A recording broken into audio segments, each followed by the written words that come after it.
Frau Merkel. So we were, Mr. Clooney, Mrs. Clooney and myself had 40 minutes with Mrs. Merkel and her team. It was a very important and useful discussion.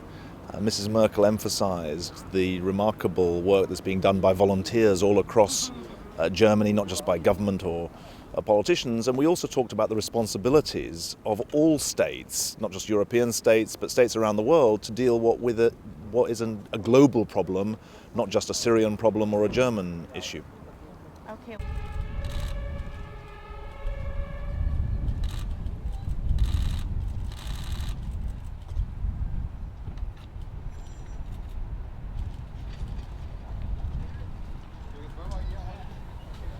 When I was speaking to George Clooney about his visit to Berlin for the Berlin Film Festival, which he looks forward to every year, he felt, and he'll explain this himself in his press interviews, that it wouldn't be right to come to Berlin and have a film festival and pretend that there wasn't a big global issue for which Germany was in the eye of the storm. And it was his suggestion that he wanted to meet some refugees while he's here, which he will do, and also we discussed the possibility. I raised with him the question of meeting Mrs. Merkel, and he was keen and she was keen, and I think they had a really good dialogue.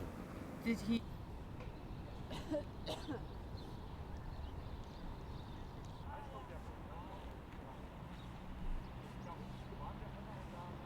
But refugee resettlement itself is an important part of the answer, both those who are already in Europe and to organise a more structured and effective pipeline of people so that there is some order rather than chaos and destruction and death on Europe's shores. And I think it's very clear that Mrs. Merkel has been offering very strong leadership, an example, not just to Europe but globally on this, and we wanted to hear from her and also support what she's doing.